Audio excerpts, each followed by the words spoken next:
Halo, selamat datang kembali. Hari ini kita bakal kupas tuntas sesuatu yang jadi pondasi dari hampir semua hal di dunia digital. Gimana sih cara merancang sebuah basis data dari nol?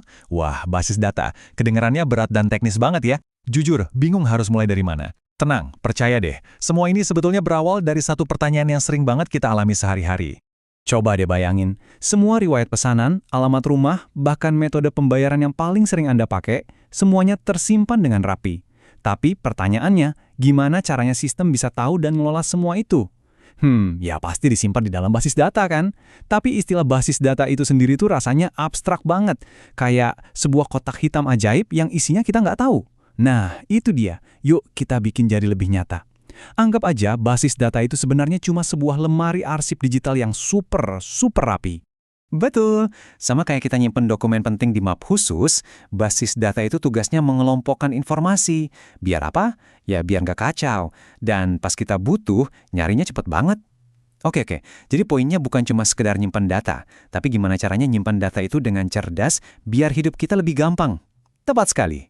Nah, biar makin paham kecerdasan di baliknya, kita coba lihat definisi resminya ya. Jadi kalau kita bedah katanya, basis itu ya tempatnya, gudangnya. Terus data itu ya isinya, representasi dari fakta-fakta di dunia nyata. Jadi, simpelnya basis data itu adalah sebuah wadah terstruktur buat nyimpen semua fakta penting. Nah, sebelum kita bisa membangun lemari arsip yang canggih ini, kita butuh yang namanya cetak biru. Hah? Cetak biru? Buat data? Emang bentuknya kayak gimana? Betul.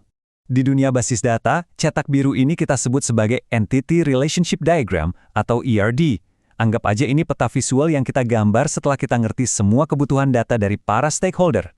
Nah, langkah paling pertamanya adalah kita harus nentuin siapa aja sih aktor atau benda utama yang ada di dalam sistem kita. Dalam bahasa teknisnya, aktor-aktor utama ini kita sebut sebagai entitas. Gampang kan? Coba kita mulai dari yang paling jelas ya. Pastinya orang yang belanja dong. Oke, pembeli jadi entitas pertama kita. Masuk akal banget. Terus, kalau ada pembeli, berarti harus ada yang jualannya kan? Nah, itu dia. Penjual jadi entitas kunci kita yang kedua. Dan yang mereka jual belikan apa? Tentu saja.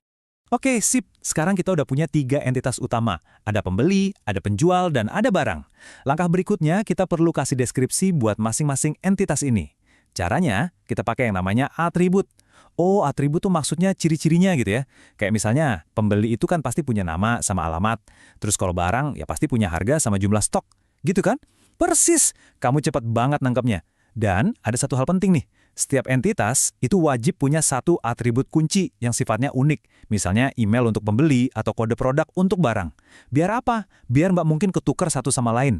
Nah, tapi mereka ini nggak cuma diam aja. Mereka saling berhubungan sesuai aturan mainnya. Disinilah cetak biru kita mulai kelihatan hidup. Kita harus definisiin hubungan antara entitas-entitas tadi. Aturan koneksinya ini, kalau istilah kerennya disebut kardinalitas. Oke, coba aku tebak. Satu kebanyak itu contohnya kayak satu akun penjual di marketplace, dia bisa jual ratusan jenis barang yang beda-beda di tokonya. Analogi yang sempurna. Dan kalau banyak-kebanyak, itu ya intinya e-commerce itu sendiri. Ribuan bahkan jutaan pembeli yang berbeda bisa beli ribuan barang yang berbeda juga. Nah, cetak birunya udah jadi nih. Sekarang waktunya kita bangun konstruksinya. Oke, ini bagian yang paling seru. Di sini, semua model abstrak dan gambar-gambar tadi kita sulap jadi struktur tabel digital yang beneran. Dan ternyata prosesnya itu logis dan simpel banget. Tunggu. Sesimpel itu. Jadi entitas pembeli yang tadi kita bahas itu langsung jadi tabel pembeli, terus atribut kayak nama sama alamat itu langsung jadi kolom-kolom di tabelnya. Serius? Benar sekali. Itulah kerennya proses desain ini. Jadi entitas pembeli yang tadi kita definisikan secara ajaib akan langsung berubah jadi tabel kayak gini.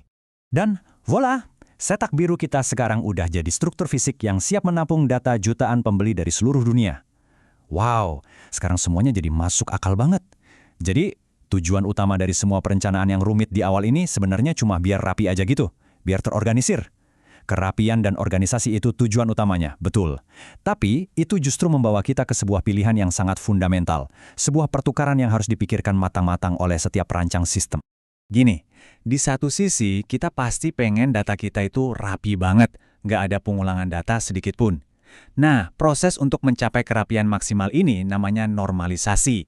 Ini pendekatan yang paling ideal. Tapi, pasti ada tapinya kan? Apa sisi lainnya? Kecepatan. Kadang demi performa, kita rela sedikit melanggar aturan kerapian tadi. Kita sengaja bikin data sedikit berulang, biar pas diakses itu bisa super kenceng. Nah, proses ini kebalikannya, namanya denormalisasi. Kutipan ini benar-benar merangkum pertarungan abadi dalam dunia desain basis data.